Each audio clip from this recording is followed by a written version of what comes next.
नमस्कार, मैं Amrendra Tiwari all time public India पर आप सभी का स्वागत करता हूं। दोस्तों, कोविड के नोडल ऑफिसर हैं डॉक्टर ब्रजेश मिश्रा, रिम्स के चिकित्सक भी हैं। रिम्स सेंटर ऑफ एक्सीलेंस जो है कोविड के मामले में माना जाता है। हालांकि ब्लैक फंगस के इलाज के लिए रिम्स में जो बातें अभी जो विवाद चल रहा है, हाईकोर्ट की लताड़ और तमाम चीज़ें वो तो जुड़ी हुई ही है, लेकिन ये सवाल उठा है, उन्होंने कहा है कि जिस तरीके से झारखंड में लापरवाही बरती जा रही है, लोग बिना मास्क बिना कोविड एप्रोप्रिएट बिहेवियर के एक जगह से दूसरे जगह जा रहे हैं। सरकार ने जैसे ही छूटों का ऐलान किया है उसके बाद लोगों को तो जैसे लग रहा है कि एक मौका ही मिल गया है। लोग कोविड प्रोटोकॉल का ठीक तरीके से पालन नहीं कर रहे हैं और ऐसे में तीसरी लहर राज्य में भी आ सकती है। आपने देखा कि किस तरीके से दूसरी लहर में एक दिन में रोजाना पूरे देश से 4 लाख के आसपास मरीज मिले थे। तीसरी लहर को लेकर इसी महीने कहा जा रहा है कि दूसरे, तीसरे या चौथे हफ्ते से केसेस जो हैं वो लगातार बढ़ने लगेंगे। और कब तक कोरोना पीक पर जाएगा?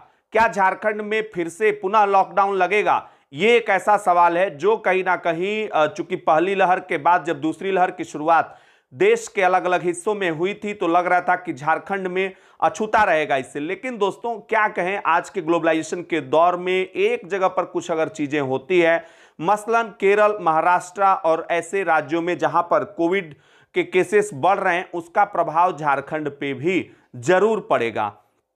अब सवाल यह उठता है कि केरल और महाराष्ट्र ये हॉट स्पॉट हो सकते हैं तीसरी लहर में। और ये मैं नहीं कह रहा हूं, ब्लूमबर्ग की रिपोर्ट कर रही है, जिसमें कि आईआईटी हैदराबाद की रिसर्च शामिल है और कानपुर के मधुकुम्बली विद्यासागर की रिपोर्ट, मनिंद अग्रवाल की रिपोर्ट, इन तीनों ने ही दूसरी लहर की सबसे सटीक भविष्यवाणी की थी।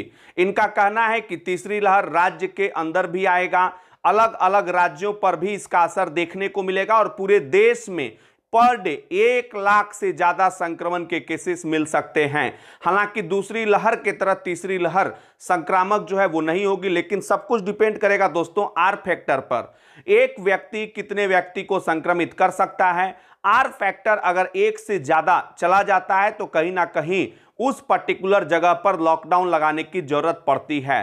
तो ये चीजें जो है, जैसे ही रिपोर्ट आ रही है, अभी अगर पिछले 36 दिन की बात करें दोस्तों, पिछले 36 दिन में 50,000 से ज्यादा नीचे आए हैं केसेस पूरे देश के अंदर। अगर हम बात करें झारखंड में पिछले 1 महीना से रिकॉर्ड जो है, हालांकि नए केसेस के नहीं बन रहे हैं, बिल्कुल स्थिर सा कोरोना संक्रमण जो यहां लग रहा है, लेकिन बीच बीच में बाहर से जो लोग आ रहे हैं कहीं ना कहीं वो खतरे का भी गढ़वा में जिस तरीके से आपने देखा, वहां पर 25 लोगों की जब टेस्टिंग की गई थी, डेल्टा प्लस वाले राज्य से वो लौटे थे, जहां पर आशंकाएं हैं कि मध्य प्रदेश, केरल, महाराष्ट्र, इन जगहों से जो लोग लौट रहे हैं कहीं ना कहीं वो ज्यादा कष्ट दे सकते हैं झारखंड के लोगों को कोविड के मामले को लेकर। और कोई बात नहीं है, प्रवासी हैं, इस जगह में काम नहीं मिलेगा तो कहीं और जाएंगे, कहीं और काम नहीं मिलेगा तो कहीं और जाएंगे।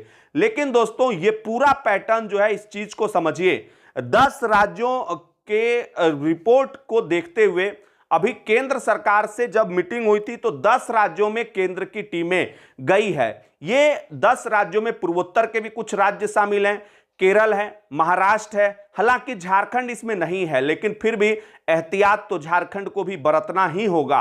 अब हम बात करते हैं दोस्तों कि क्या तीसरी लहर को रोका नहीं जा सकता है। तो देखिए, तीसरी लहर को रोकने के लिए तमाम विशेषज्ञों ने एक बड़ी आबादी के वैक्सीनेशन की बात कही थी, लेकिन अभी तक 50 करोड़ से भी नीचे डोज जो है वो दिया गया है और दूसरी डोज जो है वो पूरे भारत की आबादी के 10% से भी नीचे लोगों तक पहुंची है। तो ये कहीं ना कहीं बड़ा एक प्रश्नवाचक चिन्ह है। और जो तीसरी जो महत्वपूर्ण बात है, कोविड एप्रोप्रिएट बिहेवियर का पालन करना, और सबसे इससे भी ज्यादा महत्वपूर्ण चीज है दोस्तों, राज्य के अंदर जो एक जगह पर भीड़ इकट्ठा ना हो उसके लिए जो सरकार के नियम कानून हैं, गाइडलाइंस हैं, उसको पूरी तरीके से पालन करना।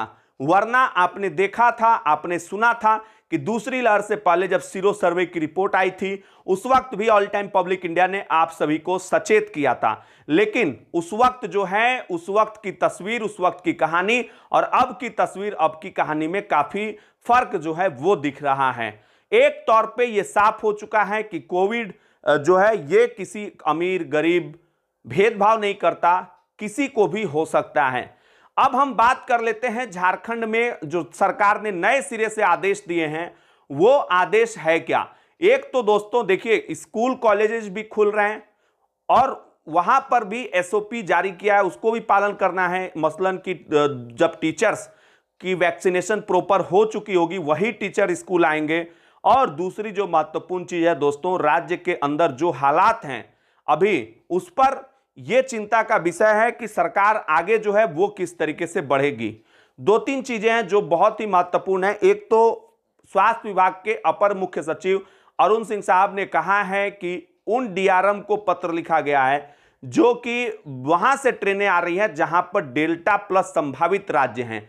मसलन केरल हो गया, महाराष्ट्र हो गया, मध्य प्रदेश हो गया, जहां पर डेल्टा प्लस के केसेस जो हैं वो संभावित हैं, वहां पर क्योंकि ऐसा माना जा रहा है कि डेल्टा प्लस जो है वो श्वास नली को सबसे ज्यादा इफेक्ट करता है, ऐसा रिसर्च में आया है। तो अगर डेल्टा प्लस वेरिएंट अगर झारखंड में एंट्री मारता है तो फिर इसका बहुत बड़ा नुकसान झारखंड को उठाना पड़ेगा। तो वहां के डीआरएम को पत्र लिखा गया है। ट्रेन के ठहराव के बारे में जानकारी पूरी मांगी गई है कि अमुक ट्रेनें जो है वो कहां कहां ठहरती है। यात्रियों को पूरी चेक इन के बाद ही उनके घरों तक जाने की बात कही गई है। ये सरकार जो है स्पेशल कदम उठाने का प्रयास कर रही है तीसरी लहर को रोकने के लिए। लेकिन सरकार चाहे जितने भी दावे कर ले, चाहे जितने भी वादे कर ले, ऑल टाइम पब्लिक इंडिया एक ही सवाल पूछना चाहती है कि आपके पास ये व्यवस्था है क्या कि कौन सा वेरिएंट है वो हम पता लगाएं। क्या इतने दिनों में पिछले एक साल से अलग अलग वेरिएंट्स की जांच को लेकर जिस तरीके से लैब और एक जगह से दूसरी जगह सैंपल्स भेजना, तमाम चीजें चल रही है, लेकिन अभी तक जीनोम सीक्वेंसिंग की मशीनें झारखंड में नहीं है। जीनोम सीक्वेंसिंग की मशीनों को हेमंत सरकार कब लगाएगी, ये पूछता है, पूरा झारखंड पूछ रहा है आज कि आखिर हमारे टैक्स के पैसे से जब ये सरकार चल रही है तो फिर जीनोम सीक्वेंसिंग की मशीनें जो हैं वो कब झारखंड में लगाई जाएगी। दोस्तों, अगर आप चाहते हैं कि इस मुहिम में आप भी शामिल हों, जीनोम सीक्वेंसिंग की मशीनें झारखंड में लगनी चाहिए, तो फिर इस मुहिम को आगे बढ़ चढ़कर आप भी बढ़ाइए। आखिर क्या वजह है कि झारखंड में जीनोम सीक्वेंसिंग की मशीन नहीं लग रही है। हेमंत सरकार क्या अपने नागरिकों को उसी हाल पे छोड़ देगी जैसा कि दूसरी लहर में हुआ। हालांकि सरकार ने बहुत कुछ करने का प्रयास किया, मैं ये नहीं कर रहा हूं कि सरकार ने कुछ नहीं करने का प्रयास किया, लेकिन सवाल अभी भी उठ रहा है ना, वाजिब सवाल है ना कि जीनोम सीक्वेंसिंग की मशीन जब इतनी जरूरी है तो फिर क्यों नहीं जो है इसको सर्च किया जाता है, क्यों नहीं इसको खरीदा जा रहा है। तो दोस्तों, झारखंड के लिए भी चेतावनी जारी हुई है और उम्मीद करते हैं कि आप लोग कोविड प्रोटोकॉल्स का ठीक तरीके से पालन करेंगे, क्योंकि बाजार भी खुल रहा है, मार्केट्स उसके अलावा और भी छूटें दी जा रही है। फिलहाल के लिए इतना ही, लेते हैं आपसे इजाजत, फिर मिलेंगे नए अपडेट के साथ। तब तक के लिए नमस्कार, जय हिंद, जय भारत, जोहार झारखंड।